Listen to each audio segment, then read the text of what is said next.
Before his death, former President Lyndon B. Johnson gave a 3-hour filmed interview to a well-known television commentator. On May 2nd, 1970, when this interview was shown on a national television network, it included a message that certain material had been deleted at President Johnson's insistence.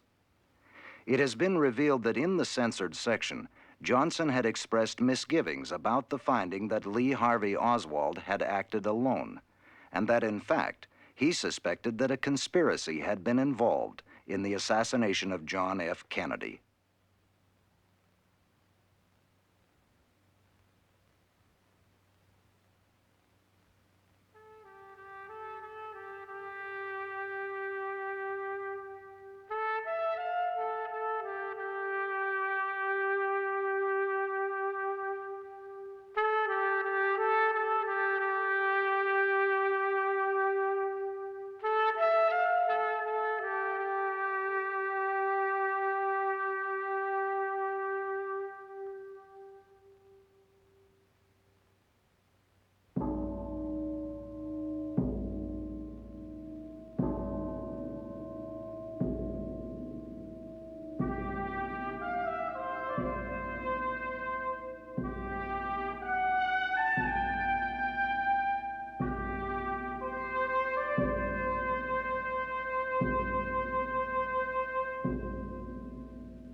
Never before in American history has one family held such an enormous concentration of political power. The plan is perfectly plain: to retain and perpetuate this power for decades. 2 terms for JFK, 2 for Bobby, and 2 for Ted. And in each administration, the brothers who are not president would take over the most powerful cabinet posts. They have several $100 million and some of the best brains on earth to carry through. They have put together a powerful coalition of big city machines, labor, Negroes, Jews, liberals, and the press that will make him unbeatable in 1964. Wait a minute, Professor. He's appointed Republicans to the Treasury, to the Navy. Another is head of the CIA. My brother Bobby worked on Joe McCarthy's committee. The old man is further to the right than I am. Ancient history, Harold. The man's come out for cuts on the oil depletion allowance. He's stopping mergers under the Antitrust Act. He promises to close down 52 domestic and 25 overseas military bases. Foster, since when you believe the promises of politicians, especially in an election year? Times have changed, Mr. Ferguson, and tactics along with them. In the next few months, you're going to see JFK do the following. One, he's going to lead the Black Revolution instead of fighting it. Now, we all know what that means, don't we? Damn right, a white backlash. Federal troops backing up the blacks, blood in the streets. Two, he's going to try to put across a test ban treaty with the Russians. And three, he's going to try to pull out of Vietnam and turn Asia over to the communists. Ridiculous. The American public would never stand for that. Come on, Harold. The American public will stand for what it has to stand for, what it's told to stand for, or what it's educated to stand for. Done effectively, the public would soon be disenchanted with the war. Which would make action imperative. What kind of action? Executive. I'll take it from here, Bob. Let's all go in the other room. Why the other room? Just a short walk. Do you good. There's nothing wrong with my heart, James. Got you there, Jim. Tell me, sir, to what do you ascribe your great good health? Hard liquor and soft women. Sell that gentleman, please. Always.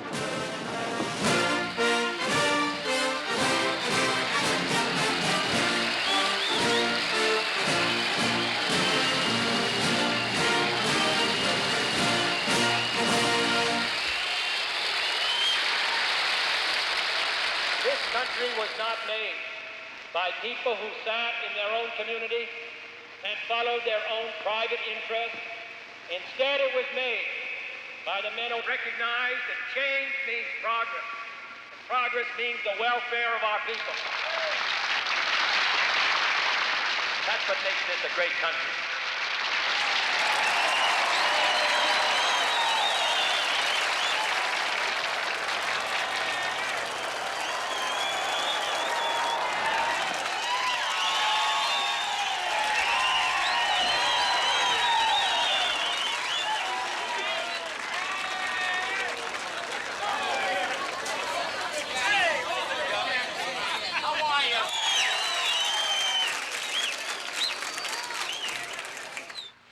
In Europe, heads of state always die at the hands of conspirators.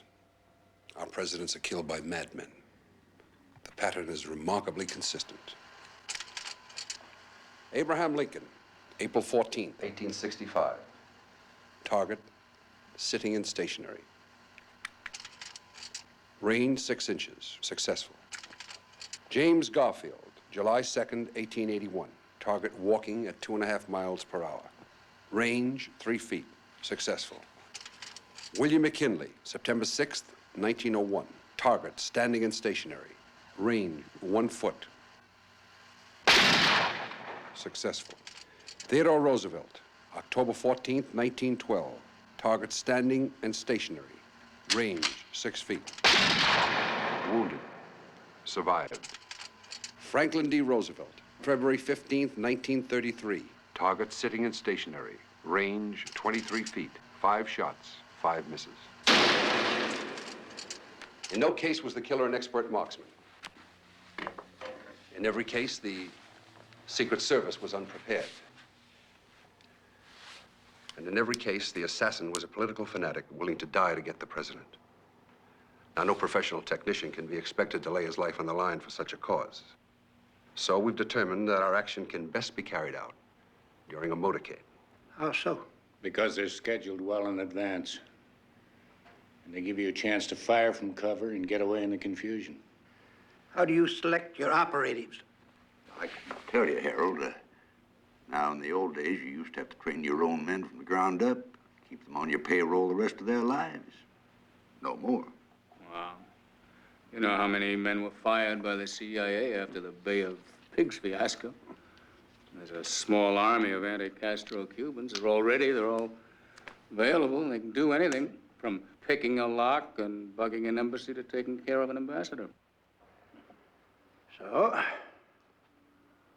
how many of them do you need? A team of 3 men. I've had 2 teams in the field for over a month. Why, 2? One team will be selected for action, the other for backup and getaway. These are all men I've used before, Harold.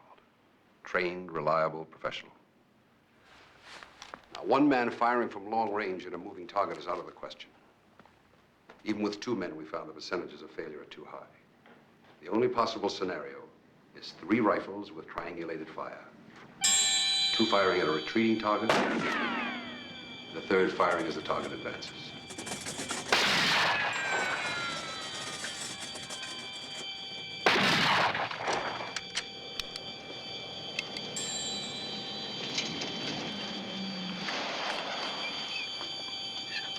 Three misses, 3 hits. Take the target back. Stand by to go again.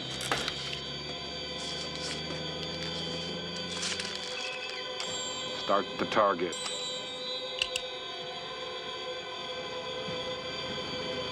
Stand by to fire.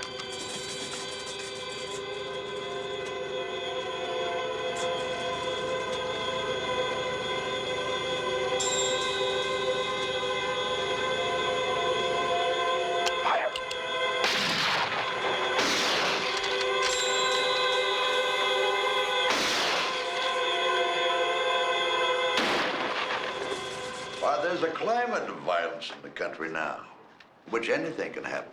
The people won't protest it or even fight it for fear of becoming involved. What about the Secret Service? They give the president less protection than any other head of state on earth. De Gaulle traveled surrounded by 47 motorcycles. Kennedy with 8, sometimes 10. And none between him and the crowds on the sidewalk. When a Soviet motorcade passes a 10-story building, there's a separate agent to watch each floor. Now, in Jack's motorcades, the agents often travel inside of closed cars. They can't see a damn thing. And they're paid less than the FBI. They only have target practice twice a year. And they're often used as White House errand boys. And most of their intelligence comes from other agencies. Which means they get very little. The FBI doesn't give much to anybody. And Hoover, he doesn't like the Kennedys any more than we do. CIA? After the Bay of Pigs, its director and his deputy were forced to resign. The mood of the agency may best be described as bitter. Are you trying to tell me people in the CIA and FBI are going to help with this project? No. James, how many government intelligence agencies do you have personal knowledge of? 15, maybe 17. And how many private companies would you say act as fronts for American intelligence? Private? Or maybe 300 or 400. Including 6 or 7 of your own. What one agency finds inconvenient to do may be very simple for another one in the same area. So you see, there aren't nearly as many secrets as an outsider might imagine. I can see how that could happen. And even after a man leaves the government service, he still has ongoing relationships with the various intelligence outfits he's left behind. Yes, I can see that, too. And it's that ongoing relationship that gives him access to information. He receives it because he's trusted. That's the way we receive ours. Yes? Oh, Charlie. Is that so? Let's see.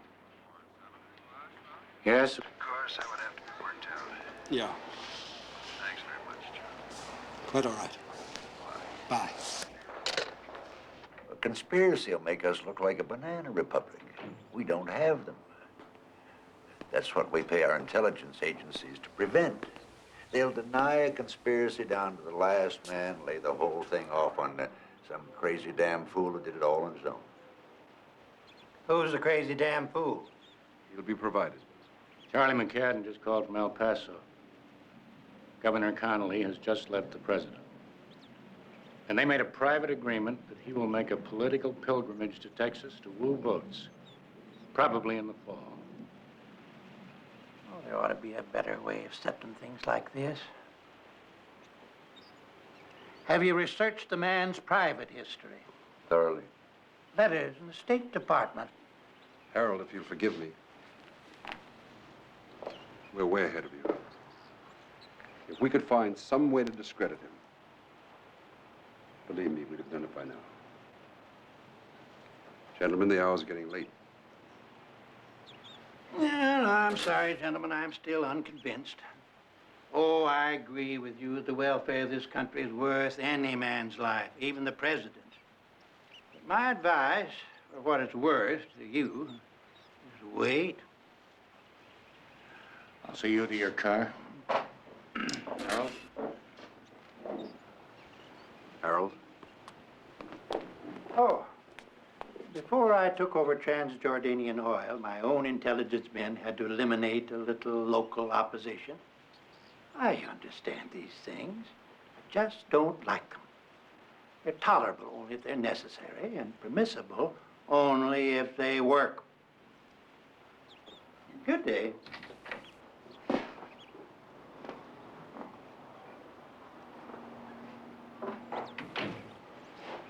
I was in charge of that Transjordanian operation. The hell? Arranged it with German intelligence. A technician on that job is out there right now, training Team B. Okay, Lee. Take her out.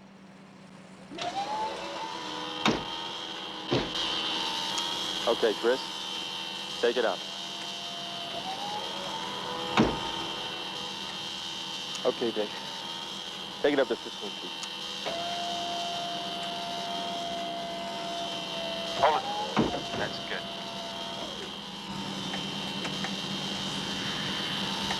Okay, hold it. That's good. Okay, that's good. Lock it off. Start the action.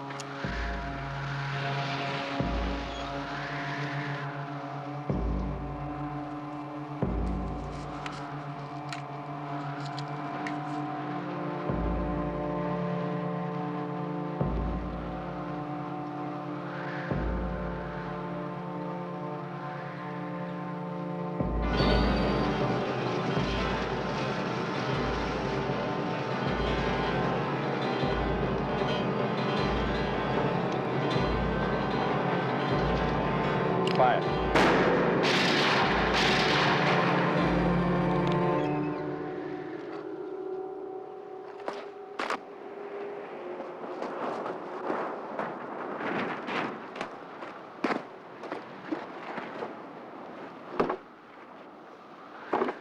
I got 3 hits on target. 1 hit on number 2, a miss. 7 seconds and 2 misses. It's probably a kill, but we're 2 seconds overtime. So we'll have to slow the target down. With the most accurate rifle on Earth, we've still got a 2-inch spread on either side for every 100 yards. So at 20 miles an hour, it's too much. Hmm? Yeah. Let's get a beer.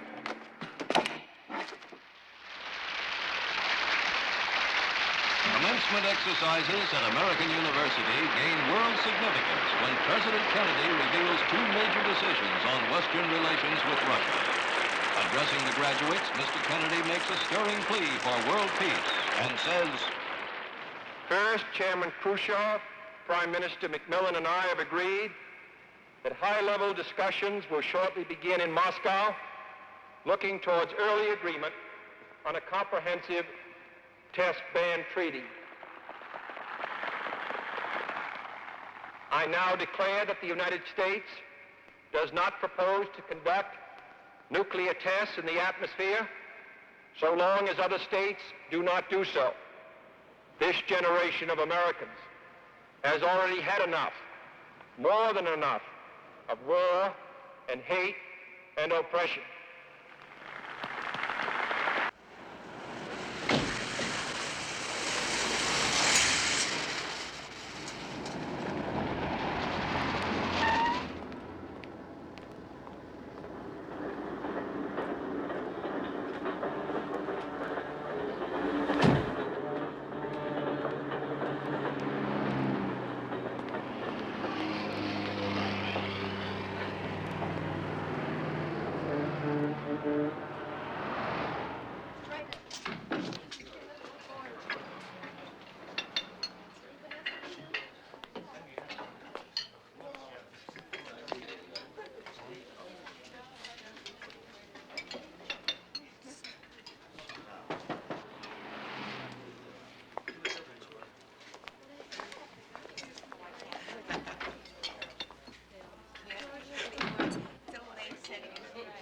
Jim, sit down.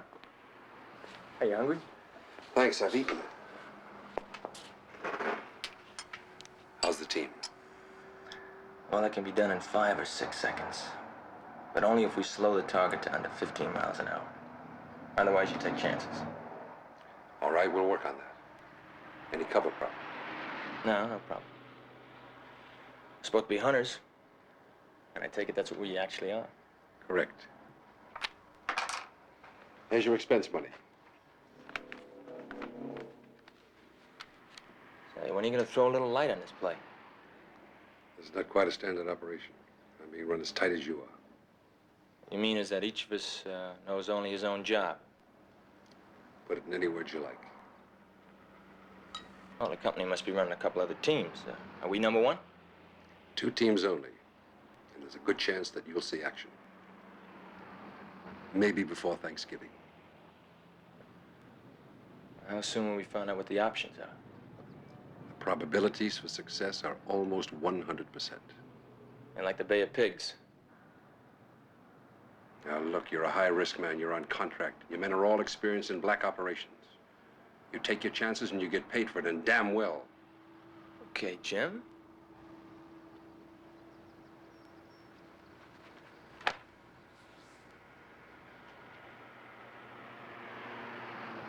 tell you this much. I've never seen a better cover plan in all my life. Every man jack of you will be out of the country within 36 hours. New passports, new identities, plus $25,000 each just for spending money. I like that. Tell me more. You'll stay out of the country for 2 years. You'll receive $25,000 a year via Switzerland for the next 5 years. All of us? I said every man jack involved in the operation. And 5 years from now, on January 2nd, 1968, provided no one has broken security, each man will find $100,000 in his own personally numbered Swiss bank account. Jesus. You just told me who we're gonna hit.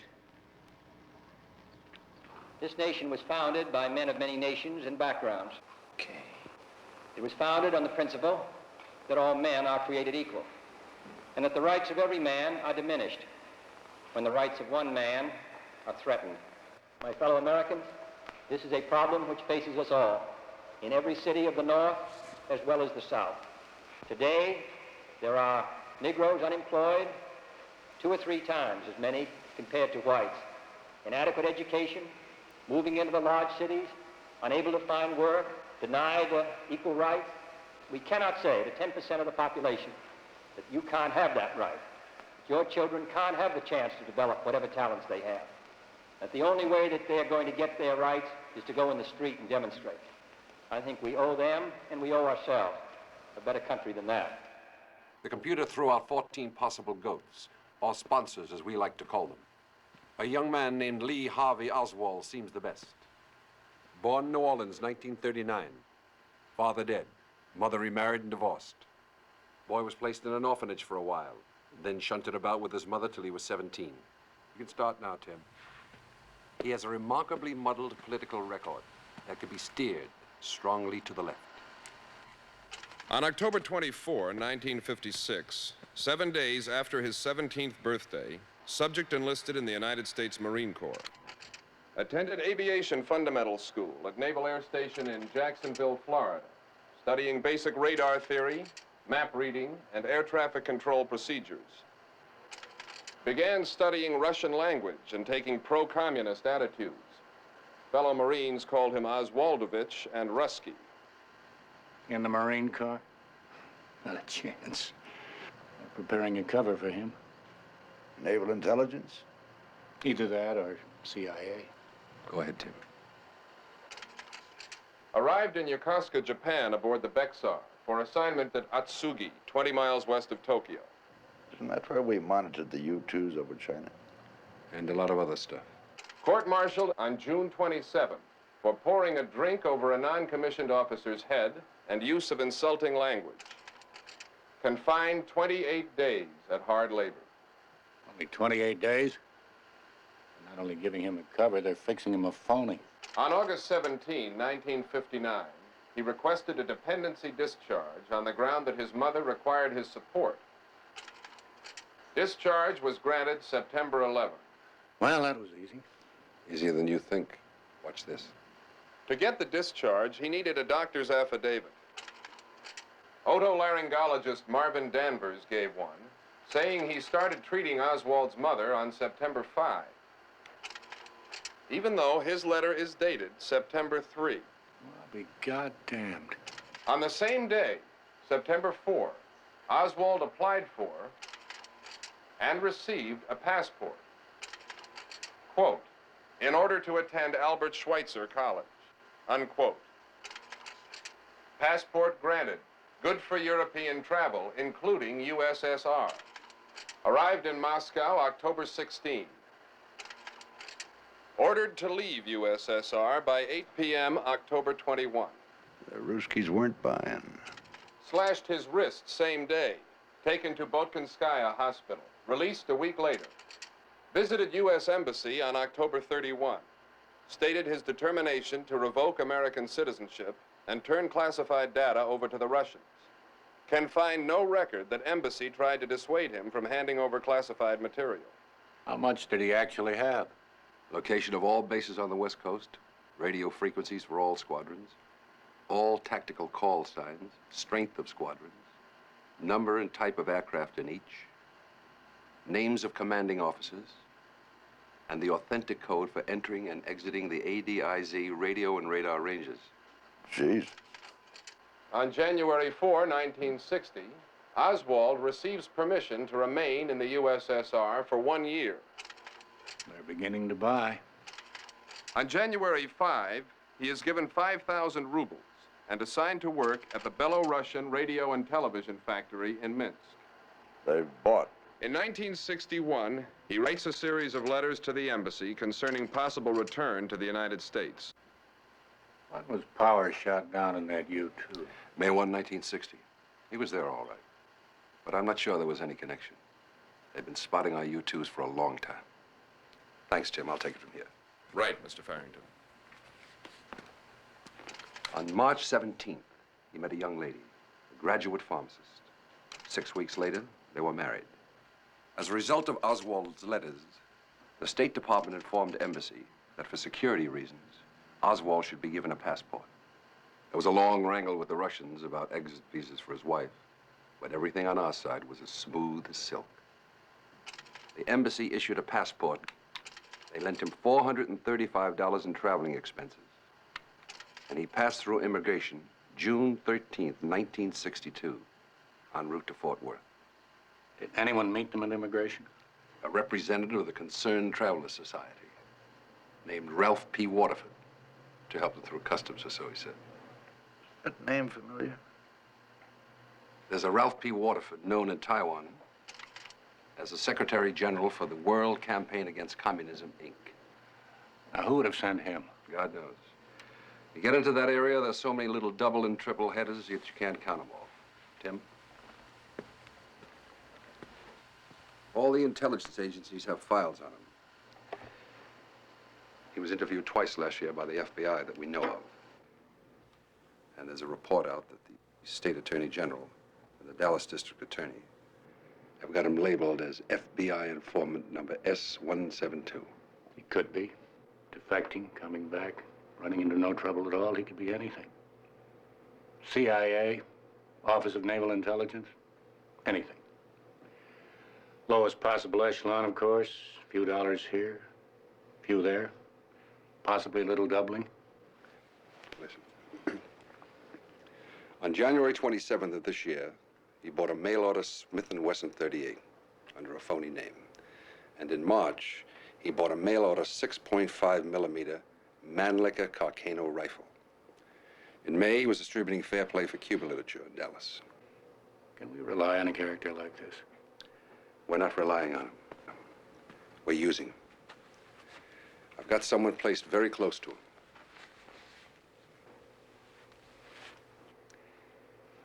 Get a little air. Go ahead. I want to check the stock market, of course.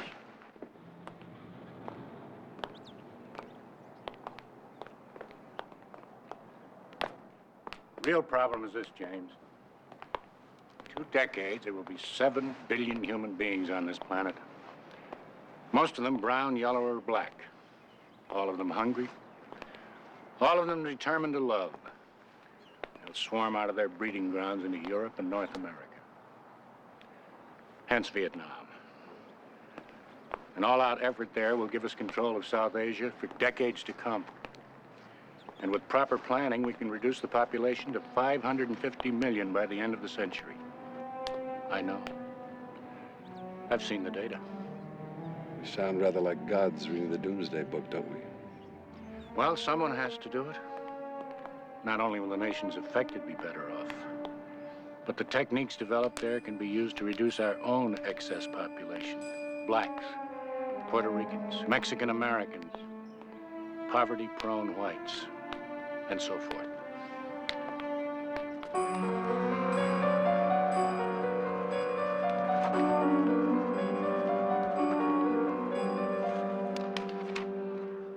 Raise your right hand, please.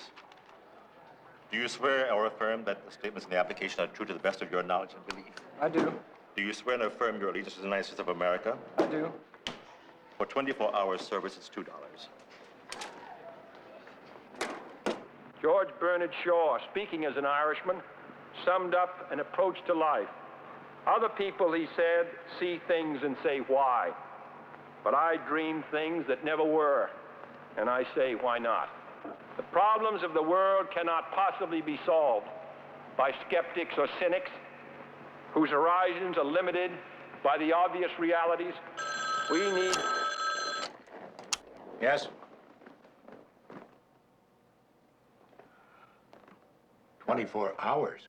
Not only that, he stated on his application that his previous passport had been lifted and that he intended to travel to Russia. He can't be just crazy on his own.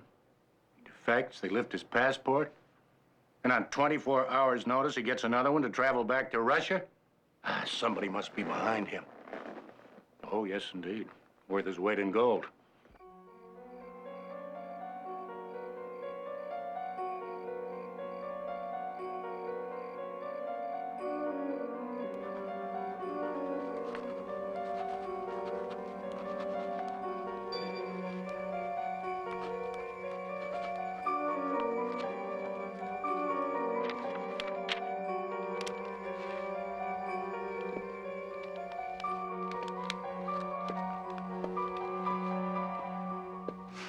We call this our humanization process.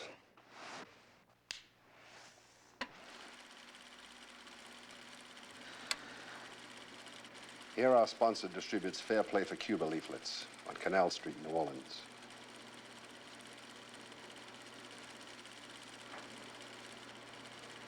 Who's the other man?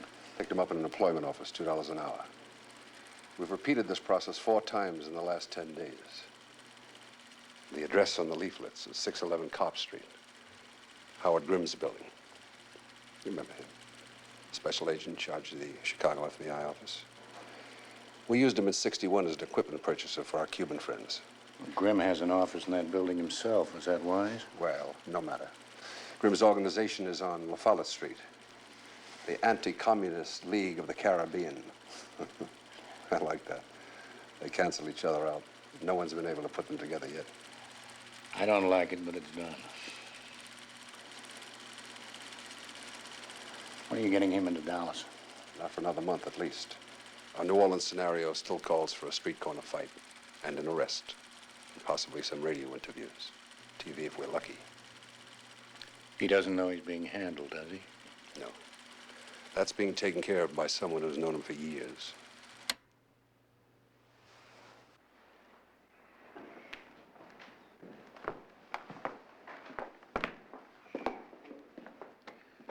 You heard anything from the old man? Not yet. Go ahead without him? Difficult to say. Very difficult. In the meantime, we'll push on and hope that Kennedy makes up his mind for us. Just a little water.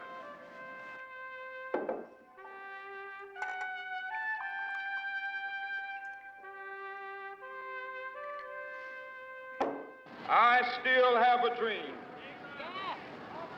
It is a dream deeply rooted in the American dream. I have a dream that one day this nation will rise up, live out the true meaning of its creed. We hold these truths to be self-evident, that all men are created equal.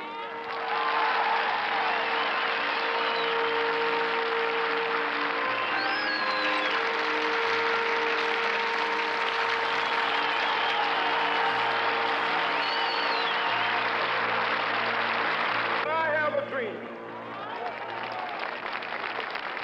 that my four little children will one day live in a nation where they will not be judged by the color of their skin, but by the content of their character. I have a dream today.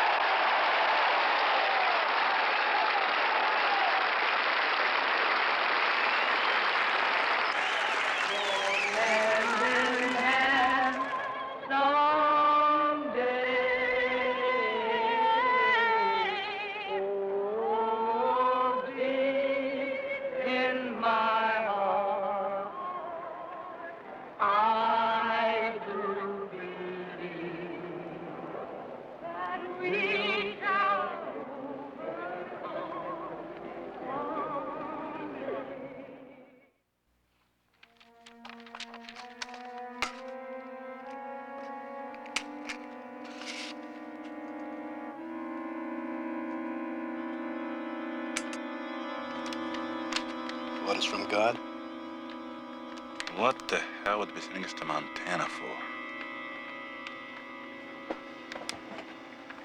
Help fight American imperialism. Join the Fair Play for Cuba Committee. I know you, dirty bastard! You're right for Castro. You came to our office of Cuban students in exile, took some material, and here you are, handing out this crap.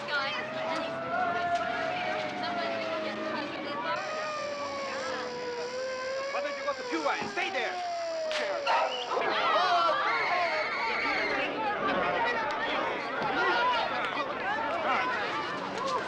Just take them away now.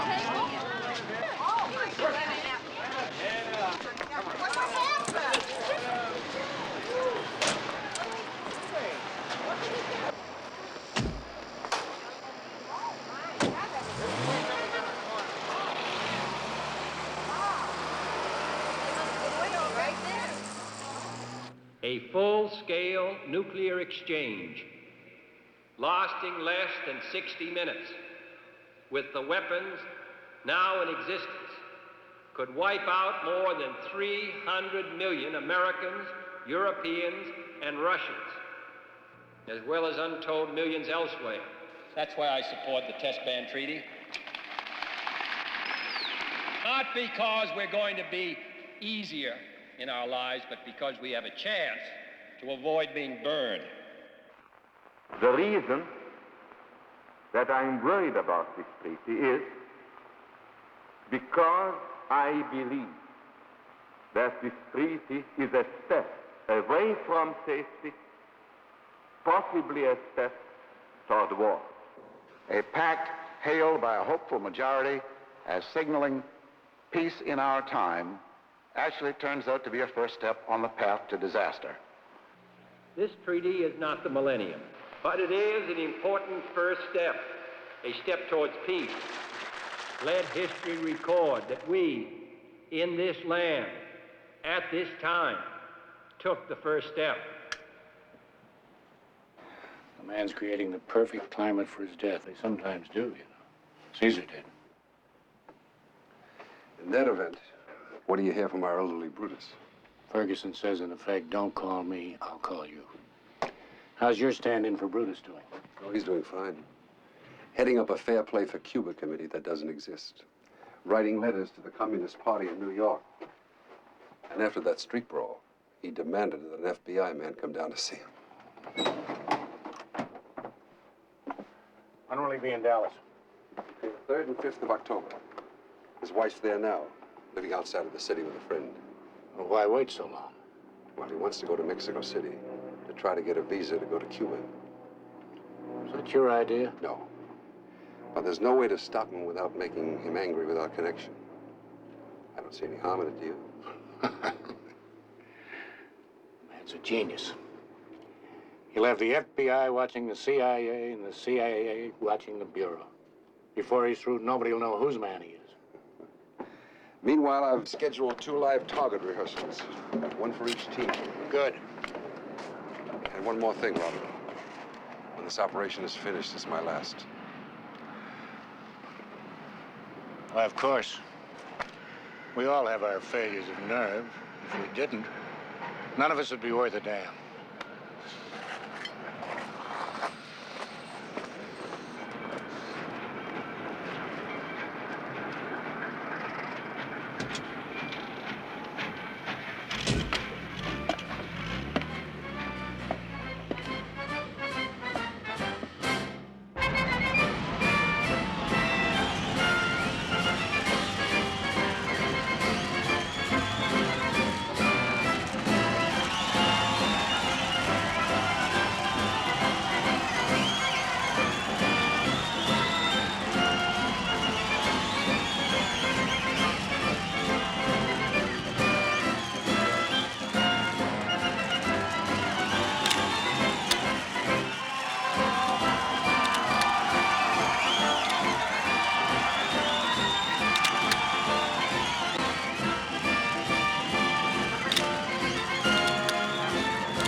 George, in one of the negatives, you shaded him a bit. Yeah, I know.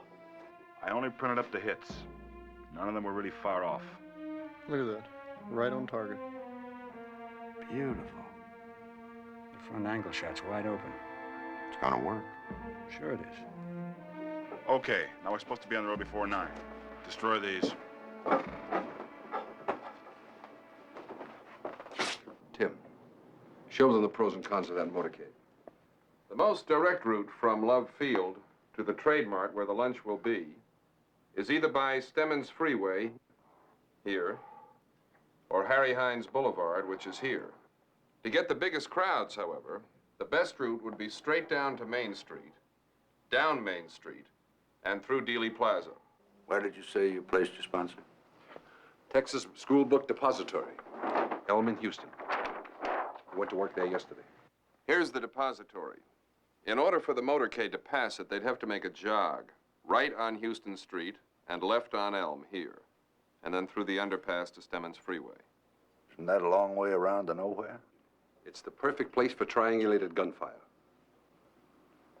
A man in the records building here, another man in the depository, a third man here on the grassy knoll, where he has excellent cover. They'll have to slow down to 10 to 12 miles an hour to make this turnoff. And when they've reached this point, they've walked right into the trap. And there's no way they can get out of it. That's where you want the parade to go. That's where it'll go. I can think of a dozen arguments right now and a dozen people who listen to them. But let me handle it. Where will you start? In Washington? President's there to please people, isn't he? Businessmen, bankers, merchants, so forth. They do the deciding on where he goes. And when it comes to those fellas, I know where the bear sits in the buckwheat. Dealey Plaza. I'll guarantee it. That leaves us with just one problem. Ferguson's got to be convinced in the next week or two.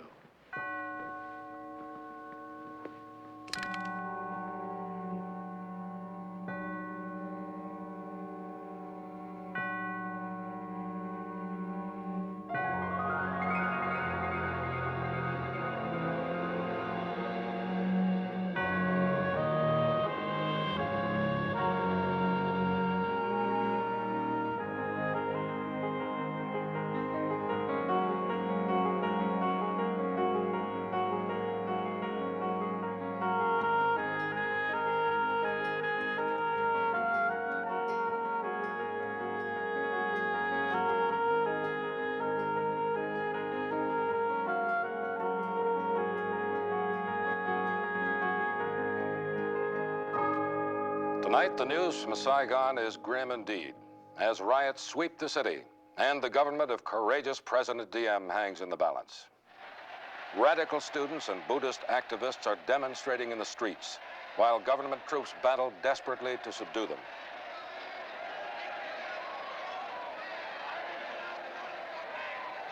In protest, another Buddhist monk has burned himself to death. And what is our president doing to support Diem? This from Washington.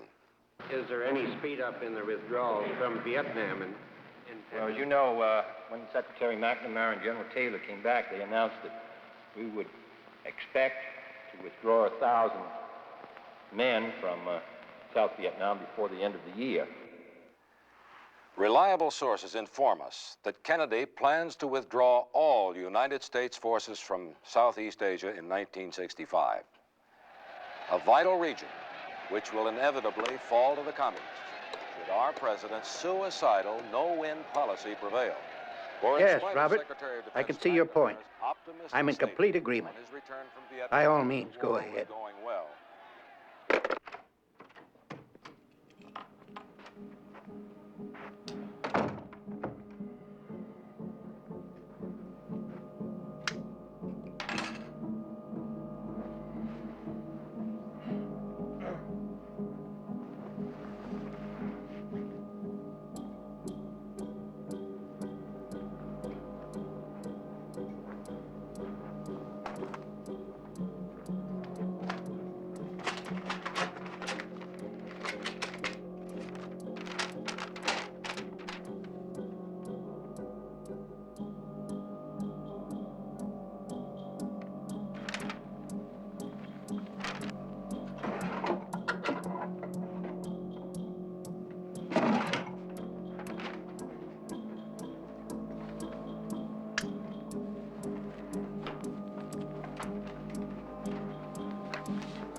Page 499, verse 10.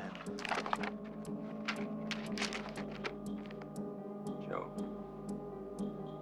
shall return no more to his house, neither shall his place know him anymore.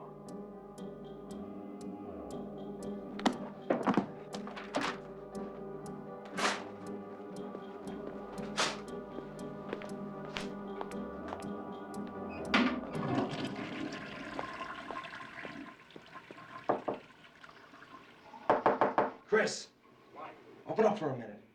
Jesus, I got somebody in here. Okay, you come out here. It'll only take a minute.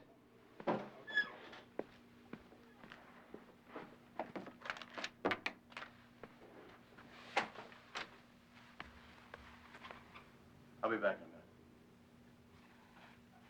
a minute. What? Close the door. You got something, huh? It's our job. For sure? Start packing. Tell the boys. We picked up this film in New Orleans. It's a TV interview with Oswald after he got in that hassle passing out the pro-Castro leaflets. No matter what you say, Jim, the point of it is you must be remembered. 10 days from now, if they hear you described, they must say, "Oh yes, I saw him. He was here." Do you understand? I've got it. It's equally important that we set him up planning the event. He owns a rifle with a scope, but he's never used it. Give him visibility in a gun shop. We'll provide you a rifle similar to his. We also want to see him practicing. Can't you arrange to borrow his rifle? That's programmed for later when we're certain he won't miss it. Let's do some more homework. but that does not mean, however, that I'm a communist. Communist. What is the difference between the two? Well, there's a great deal of difference. Several American parties in several countries are based on Marxism, such as Ghana. Certain countries have characteristics of socialist systems, such as Great Britain with its socialized medicine. These then are the differences between an outright communist country and countries which adhere to leftist or Marxist principles. In your work with the Fair Play for Cuba Committee, what are you advocating? We advocate restoration of diplomatic, trade, and tourist relations with Cuba.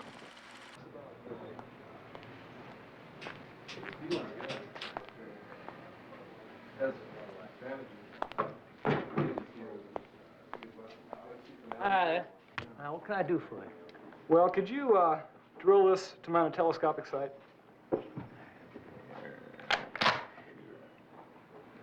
Sure can. How soon? I'm gonna need it any day now. Well, be ready in a couple of days. Fine. Right. What's the name? Lee Harvey Oswald. Good. Thanks. 912 Martin Street. Irving. Garage. Got it. I'll let you know.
Chris.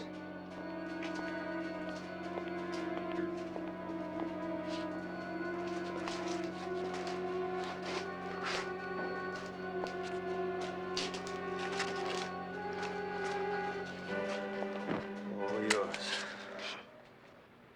6.5 Mannlicher Garcano. Jesus Christ, the Italians stopped making this in 1941. That's 22 years ago. Let's go.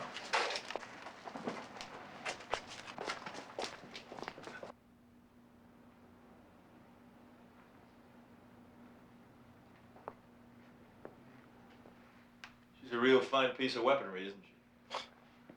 The Italians in World War II called it the rifle that never hurt anybody, on purpose. The bolt sticks, it's got a two-stage trigger, and the scope is off .02 to the left, and it has a 9.5-inch drop. Can you adjust to it? Oh, sure. I'm gonna need a hell of a lot more practice before countdown.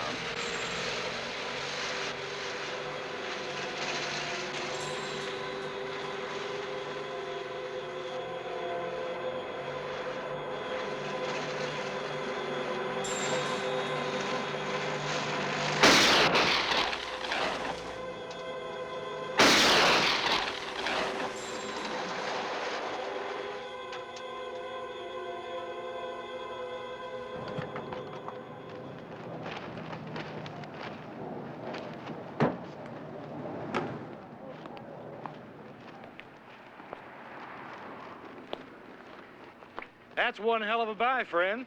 In case you're looking for first-class transportation. Won't cost you an arm and a leg. How much? $19.95. Radio, heater, white walls included. Well, if it's such a hell of a buy, why haven't you sold it? Only been here the last couple of days. Bullshit. I saw this car on the lot last Monday. What you saw here last Monday was the same model, but it wasn't this car. What'd you get for it? $100 more than I'm asking for this one. Jesus. You mean you'd do that to some poor, dumb Texas burr picker? What the hell are you talking about Texas like that for? Because if I was a doctor and I wanted to give the world an enema, I'd stick the nozzle right here in Dallas, Texas. Before I kick you in the ass, can you tell me a better place than Texas? Yeah, Russia. In Russia, they make a car called the Volga that'd make this communist bastard. Get out of here. Get off my lot. Who the hell do you think you are anyway? The name's Oswald. Lee Oswald. And if you ever learn how to spell, you can have a lot of fun trying to write it down. It'll come in handy at the right time to leak to the press. The face doesn't look enough like him to pass muster with me. Get a picture of the sponsor himself and tip it in. Can do. Apple pie. Tim. Give him a pistol with a holster in it. And a telescopic sight for the rifle, too. Everything in order? So far.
Hey, buddy, you're firing at the wrong target. That's my target.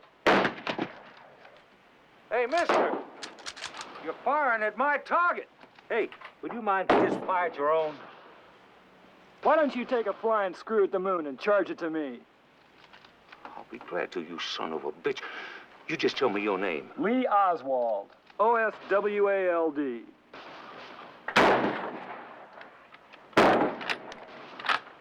Hey, Ralph!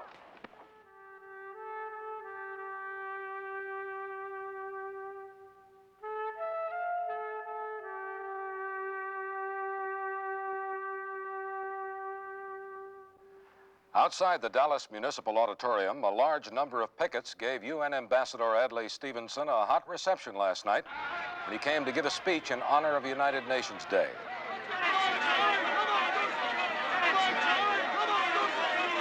And the audience inside wasn't a bit more friendly.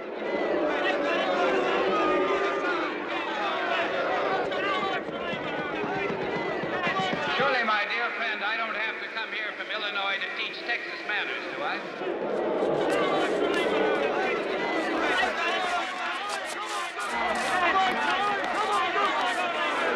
Well, I do hope all the pickets will come in and sit down. Because for my part, I believe in the forgiveness of sin and the redemption of ignorance. Stevenson told friends that he was going to advise President Kennedy not to make that forthcoming trip to Dallas because of the hostile atmosphere in that city.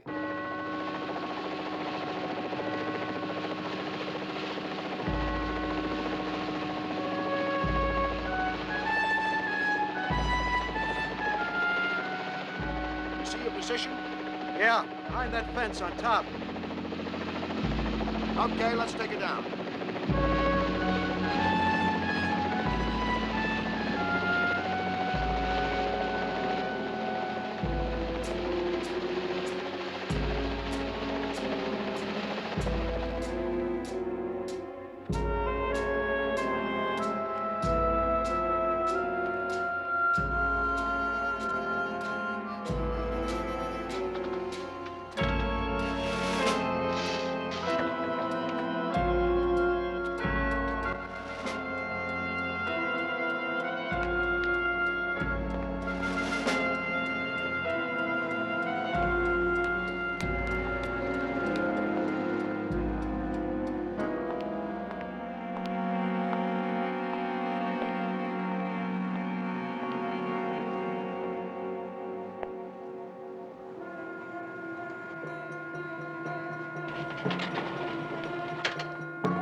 On November 22nd, the only important officials remaining in Washington, D.C. will be McNamara and Robert Kennedy.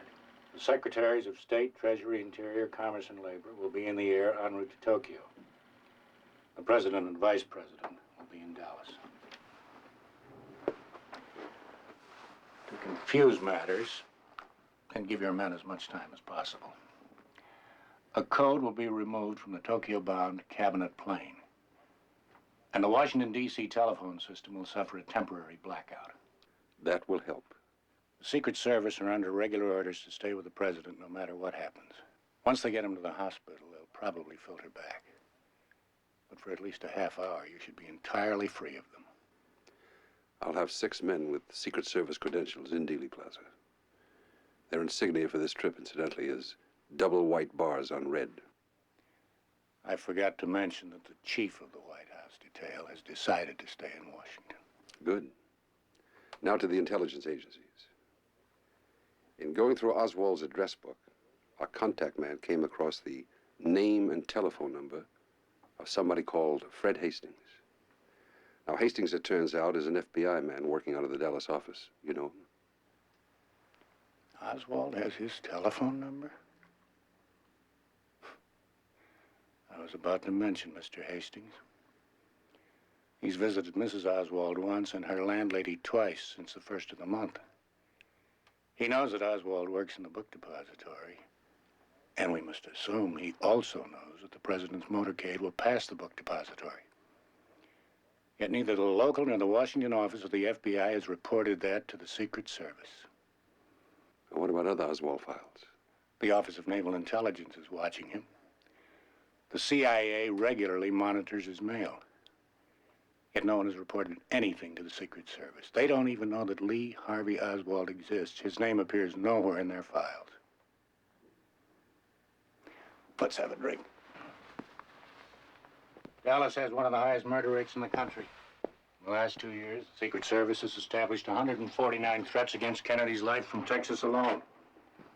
Yet they send him into hostile territory with no more protection than you and I would arrange for a favorite dog. What would you say if I told you that as of November 8th, the Secret Service files find not one individual in the entire Fort Worth, Dallas territory who represents a potential threat to the president's security? I'd believe it. Also, there will be no search of the buildings in Dealey Plaza. And there'll be no Secret Service men stationed in Dealey Plaza. Not one. Good. The lead car will carry the chief of police, the county sheriff, and the 2 top-ranking Secret Service agents. be a closed car. Then we'll be able to see a thing. Soon be over. And there'll be nothing we can call our own but death. That small model of the barren earth which serves as paste and cover to our bones.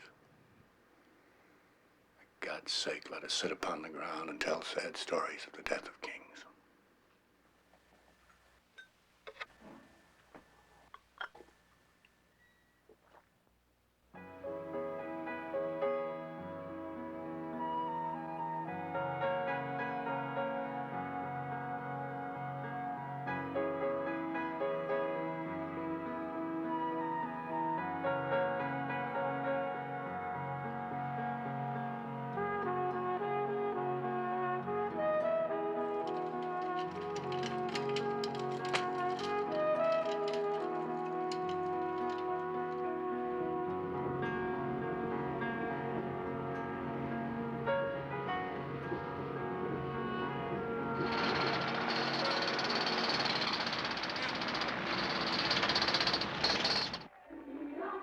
President John F. Kennedy is getting a warm welcome this morning here in Fort Worth, the third stop in his whirlwind trip through our state.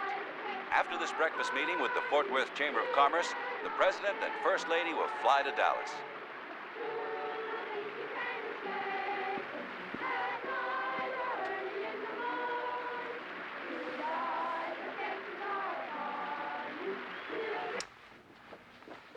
This is from one of our people in Fort Worth.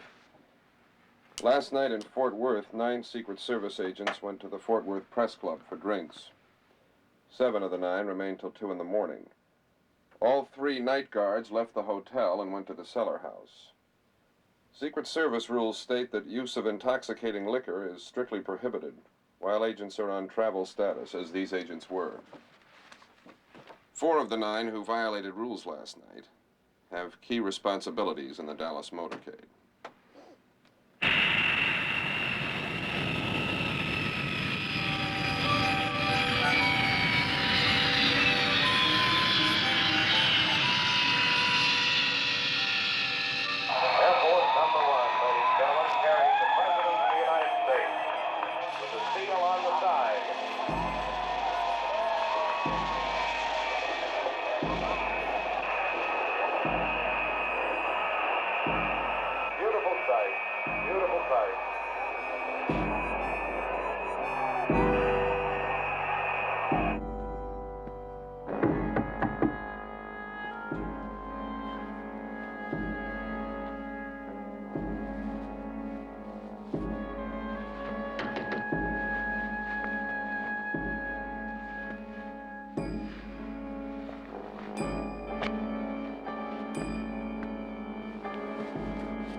right, officers, all right. What happened? Secret Service.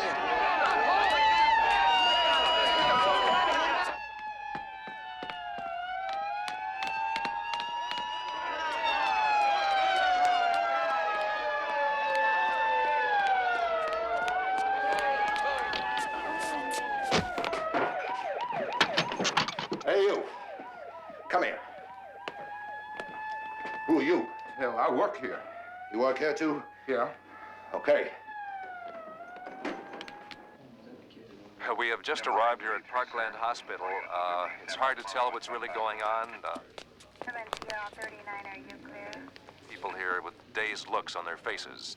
Police are keeping everybody out. Very difficult to believe this has happened. We understand they're giving the president blood transfusions and fighting very hard to save his life. Word just came through on Secretary Russ Hughes' ticker. The president's been shot. Get me the fence.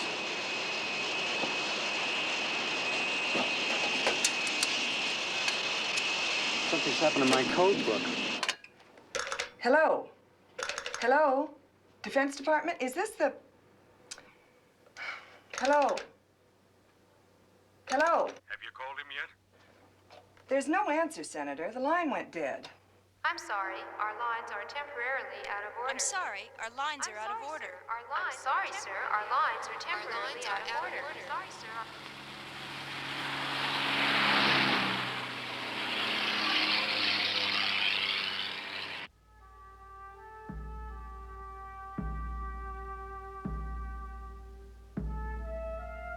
Ladies and gentlemen, the president is dead.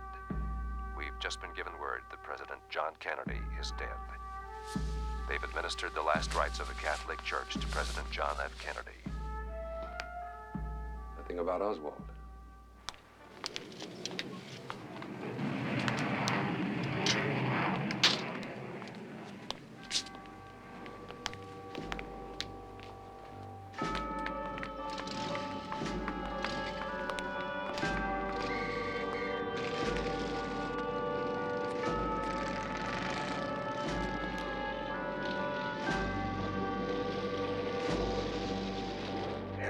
Police have arrested a man whom they suspect of being involved in the assassination of President Kennedy.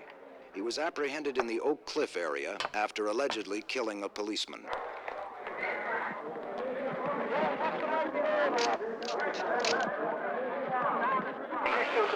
I didn't shoot anybody, no, sir. I'm just a patsy. I'm just a patsy. This wasn't in the scenario, was it, Mr. Farrington? No scenario was perfect here. Probably realized the position he'd been placed in. Slipped out of the depository, stopped by his room for the gun,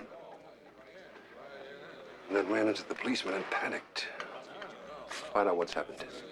Okay, Mr. Has Farrington. been identified as Lee Harvey Oswald. I'll have to leave employee Dallas. Of the Texas Book Depository overlooking Dealey Plaza where the president was shot. So far, the police are releasing no further It's terrible, information Jaime, terrible. about Oswald. But No, obviously you don't they understand. attach prime importance I gotta get to out of his this arrest. town. I'm thinking of coming back to Chicago. There's only one thing that I can tell you, that this case is cinched, that this man killed the president. There's no question in my mind about it. Chief, can you tell us in summary what directly links Oswald to the killing of the president? Well, the fact that he was on the floor where the shots were fired from immediately before the shots were fired, the fact that he was seen carrying a package to the building. The ballistic test, we haven't had a final report, but it is, I understand, will be favorable. But if we can put his prints on the rifle, it certainly would connect him with the rifle. Are there any other suspects linked with Oswald? No. Thank you. Is there any indication that this was an organized plot, or was it just one man? There's no one else but him. Stuttgart, gate 12. Thank you. Let's go.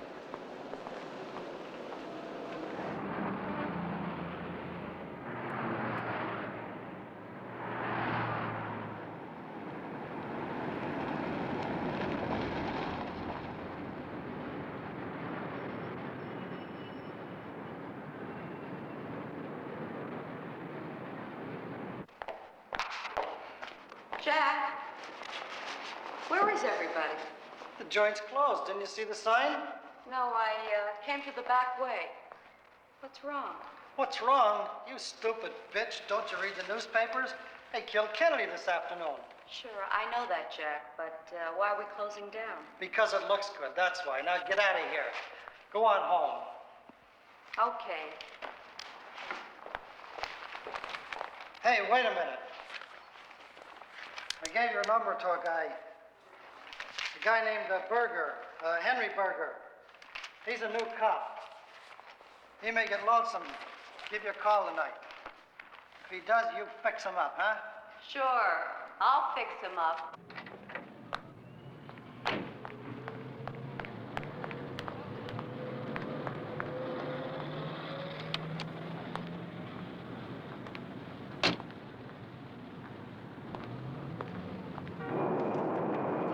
May I bring you a drink, sir?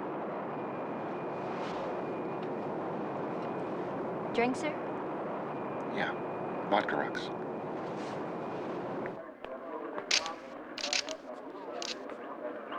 I really don't know what the situation is about. Nobody has told me anything except that I'm accused of murdering a policeman.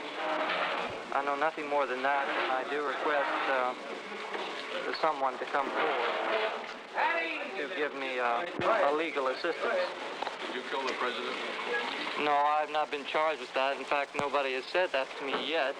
The first thing I heard about it was when the newspaper reporters in the hall asked me that question. How did you hurt your eye, Mr. Oswald? A policeman hit me.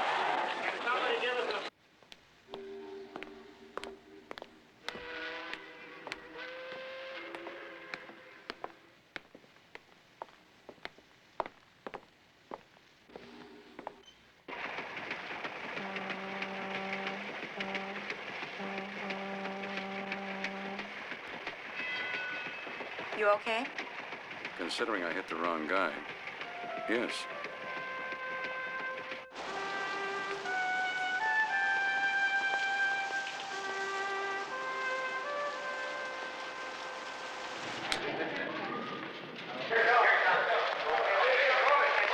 Here comes Oswald down the hall again. You fire that rifle. Dispatches people have been given, but I emphatically deny these charges. What will he tell them? Further questions. So far, Very little. Police have revealed no further information since their first statement. Nothing. Sergeant, now, you say he was interrogated yesterday at 4:30, right? And again at 6:20, right? Yeah. And once more at 7:40. Now, how many hours of interrogation did that come to? I don't rightly know because I'm not sure when the last interrogation ended. Was the interrogation taped or recorded? No, sir. Was it taken down by a stenotypist? No, sir. Was it taken down by a secretary in shorthand? No, sir. Well, has Captain Fritz had any of his notes transcribed? No, sir. Well, why not? No, sir. Didn't keep any notes. Well, how do you know what he said in those 3 interrogations? Oh, we got a pretty good idea what he said, all right. Sergeant, what time are you transferring him to the county jail tomorrow? We haven't decided on what time yet, but when we do, you boys will get a break on it. You always have, haven't you now? Wait. Just one more question. In Washington, a silent crowd is gathered outside the White House on this grim and somber Saturday, maintaining a patient vigil, while high government officials and ambassadors of many nations. Stan? Jack Ruby. Have you gotten any word when they're going to transfer him to the county jail? Oh? Yeah? Okay.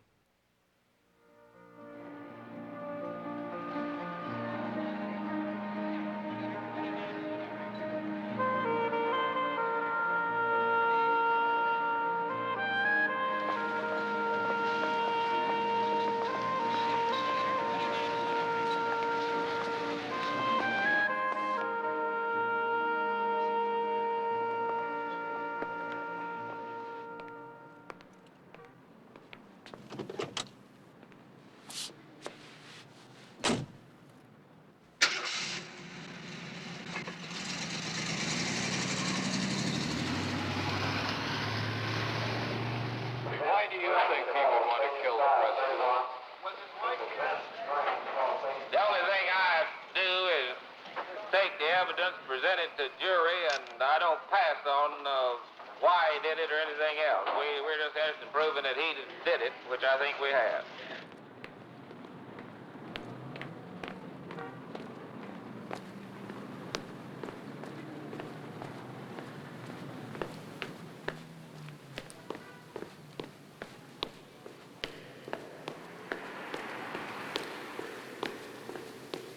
How many cases of this type have you been involved in? That is, when the death penalty is involved. Since I've been district attorney, I've asked the death penalty in 24 cases. And how many times have you attained it? 23.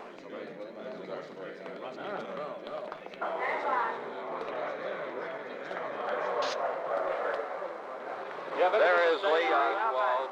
There is the prisoner being let out by Captain Fritz.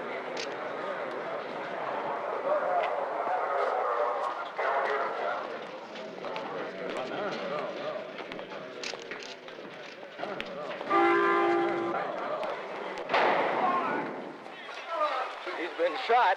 He's been shot. Lee Oswald has been shot. There's the man with absolute panic here in the basement of Dallas Police Headquarters. Detectives have their guns drawn. Oswald has been shot.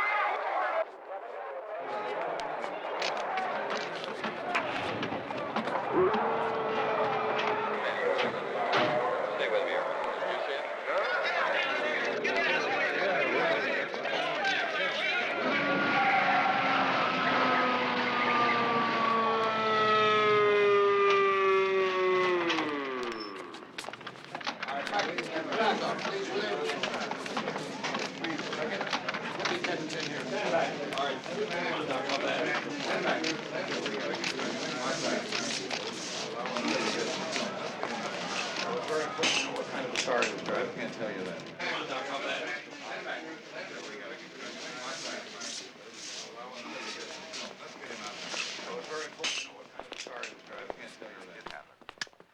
Would you be willing to say, with all this evidence, that it is now beyond a reasonable doubt at all that Oswald was the killer of President Kennedy?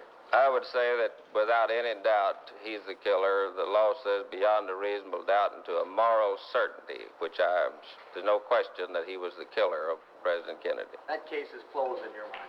As far as Oswald's concerned, yes. It's so unlikely, I don't see how anyone can believe it. Everyone will believe it. They want to believe it. They have to.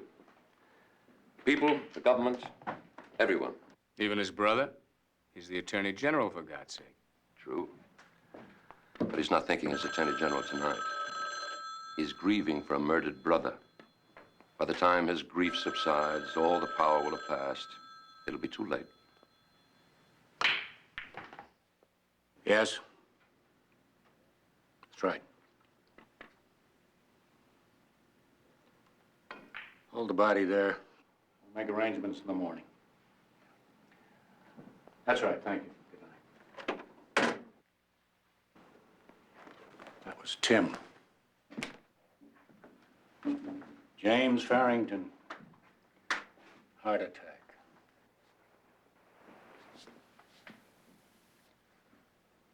Parkland Hospital.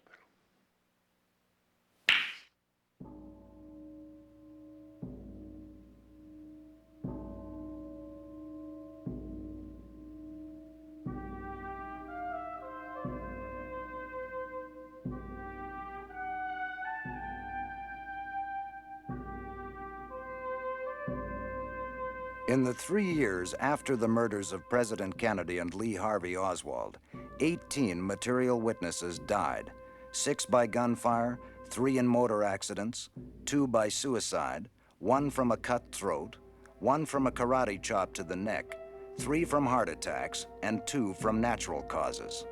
An actuary engaged by the London Sunday Times concluded that on November 22, 1963, the odds against these witnesses being dead by February 1967 were 100,000 trillion to 1.